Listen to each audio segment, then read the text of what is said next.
Cinema ரகசியம் நேயர்களுக்கு வணக்கம். தமிழ் சினிமாவில் உறவுகளின் சிக்கல்களையும் ஒரு நடுத்தர வர்க்கத்து பெண்ணின் போராட்டத்தையும் அத்தனை நேர்த்தியாகச் சொன்னவர் இயக்குனர் சிகரம் கே. பாலச்சந்தர்.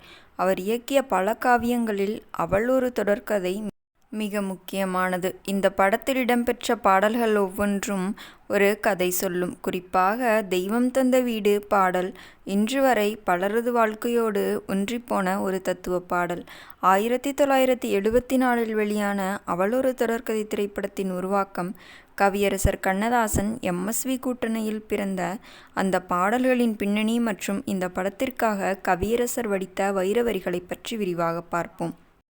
கே. பாலச்சந்தர் அவர்கள் இந்த படத்தில் ஒரு தியாகம் செய்யும் பெண்ணாக சுஜாதாவை அறிமுகப்படுத்தினார். குடும்பத்திற்காக தன் காதலையும் மகிழ்ச்சியையும் விட்டு கொடுக்கும் கவிதா என்ற கதாபாத்திரம் அன்றைய காலத்து பெண்களுக்கு ஒரு மிகப்பெரிய உந்துதலாக இருந்தது. இந்த படத்தின் கதைக்கரு பாடல்கள் மிக வலுவாக ஒரு தூணாக அமைந்தன. இந்த படத்தில் இடம்பெற்ற தெய்வம் தந்த வீடு வீதி வரை உறவு என்ற பாடல் இன்றும் சோகமான நேரங்களில் பலருக்கு ஒரு பாடப்புத்தகமாக இருக்கிறது. இந்த பாடலை கவியரசர் கண்ணதாசன் எழுதிய விதம் மிகவும் சுவாரஸ்யமானது. வாழ்க்கையில் எல்லாம் கிடைத்தும் எதுவும் நிலைக்காத ஒரு சூழலை விளக்கும்போது தெய்வம் தந்த வீடு வீதி வரை உறவு என்று அவர் எழுதிய அந்த வரிகள் மனித வாழ்க்கையின் நிலையாமையை அப்படியே படம் பிடித்து காட்டின. MSVயின் அந்த சோகமான மெல்லிசை இந்த பாடலை ஒரு அழியாத தத்துவ பாடலாக மாற்றியது. இந்த படத்தில் இடம்பெற்ற இன்னொரு முத்தான பாடல் கண்ணன் ஒரு கைக்குழந்தை கையில் உள்ள பூச்செண்டு. இந்த பாடலை KJ ஜேசுதாஸ் மற்றும் P. சுசிலா பாடியிருப்பார்கள்.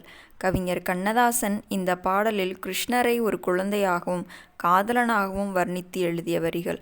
அத்தனை அழகு இந்த பாடலில் பயன்படுத்தப்பட்ட அந்த ஹம்மிங் மற்றும் தாளலயம் இன்றும் ரசிகர்களை தாளாட்டும்.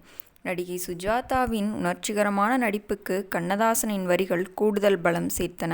குறிப்பாக குடும்ப பாரத்தை சுமக்கும் ஒரு பெண்ணின் மனக்குமுறலை அடி என்னடி உலகம் இதில் எத்தனை கலகம் போன்ற பாடல்கள் மூலமாக மிக அழகாக வெளிப்படுத்தியிருப்பார்கள்.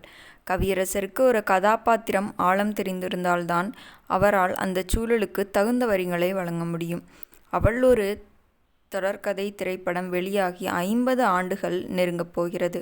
ஆனாலும் இன்றும் இந்த படத்தின் பாடல்களும் காட்சிகளும் புதிதாகவே இருக்கின்றன. கே. பாலச்சந்தரின் நுணுக்கமான இயக்கமும் கண்ணதாசனின் ஆழமான கவிதைகளும் இணைந்தால் அது எப்படிப்பட்ட ஒரு பாதிப்பை ஏற்படுத்தும் என்பதற்கு இந்த படமே ஒரு மிகச்சிறந்த உதாரணம்.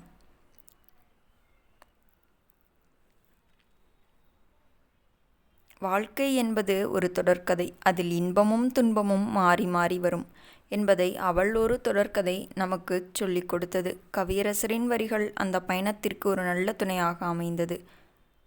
நேயர்களே, அவள் ஒரு தொடர்கதை படத்தில் உங்களுக்கு பிடித்த பாடல் எது? அந்த பாடல் வரிகள் உங்கள் வாழ்க்கையில் எப்போதாவது பிரதிபலிக்கிறதா? கமெண்டில் சொல்லுங்கள். இந்த வீடியோ பிடித்திருந்தால் லைக் செய்து நமது சினிமா ரகசியம் சேனலை சப்ஸ்கிரைப் செய்து கொள்ளுங்கள். மற்றுமொரு சுவாரஸ்யமான சினிமா ரகசியத்துடன் உங்களை சந்திக்கிறேன். நன்றி, வணக்கம்.